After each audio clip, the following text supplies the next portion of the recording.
Calcutta high court के न्यायाधीश justice Abhijit Gangopadhyay ने मंगलवार को इस्तीफा दे दिया। उन्होंने एक प्रेस कॉन्फ्रेंस को संबोधित करते हुए कहा, मैं 7 मार्च को भारतीय जनता पार्टी में शामिल हो रहा हूं।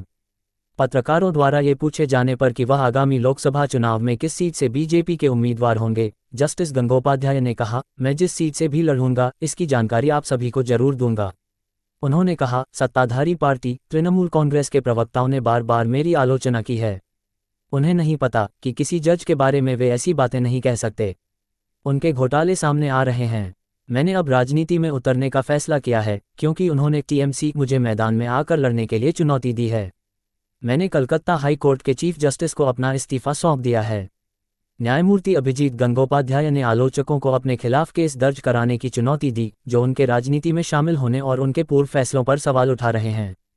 जस्टिस गंगोपाध्याय ने कहा कि वह पश्चिम बंगाल की वर्तमान राजनीतिक स्थिति से खुश नहीं हैं और राज्य के लोगों के लिए कुछ करना चाहते हैं। उनका मानना है कि एक न्यायमूर्ति के रूप में वह लोगों की भलाई के लिए बहुत कुछ नहीं कर सकते, इसलिए उन्होंने न्यायपालिका छोड़ने और एक ऐसे क्षेत्र राजनीति में उतरने का फैसला किया जो व्यापक तरीके से उनके उद्देश्यों को पूरा करेगा।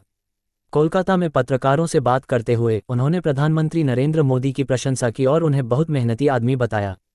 उन्होंने कहा, तृणमूल के शासन में भ्रष्टाचार चरम पर है।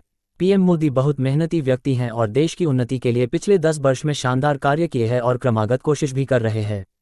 बता दें कि अभिजीत ने उत्तर दिनाजपुर जिले में पश्चिम बंगाल सिविल सेवा में बतौर 1 ग्रेड अधिकारी अपना करियर शुरू किया। हालांकि ये भी दिलचस्प है कि जिस भ्रष्टाचार की लड़ाई के कारण आज इस्तीफा दिया है, वर्षों पहले इसी वजह से उन्होंने अधिकारी की नौकरी से इस्तीफा दिया था। यहां से अभिजीत ने कलकत्ता उच्च न्यायालय में एंट्री हुई और उन्होंने वकालत करना शुरू कर दिया। उन्होंने 10 साल तक वकील के तौर पर काम किया। मई 2018 में अभिजीत गंगोपाध्याय कलकत्ता उच्च न्यायालय के अतिरिक्त न्यायाधीश बनाए गए। जुलाई 2020 में कलकत्ता उच्च न्यायालय के स्थायी न्यायाधीश के रूप में पदोन्नत हुए। अभिजीत गंगोपाध्याय इसी साल अगस्त में रिटायर होने वाले थे। भ्रष्टाचार को लेकर उनके कई निर्णयों और टिप्पणियों ने राज्य की राजनीति को हिलाकर रख दिया। भ्रष्टाचार के मामलों में वे आक्रामक रवैये के साथ ऐतिहासिक फैसले देते रहे।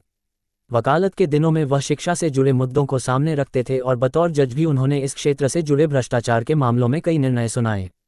अभिजीत की एक टिप्पणी, मेरे हाथ बार बार बांधे जा रहे हैं, काफी चर्चा में रही।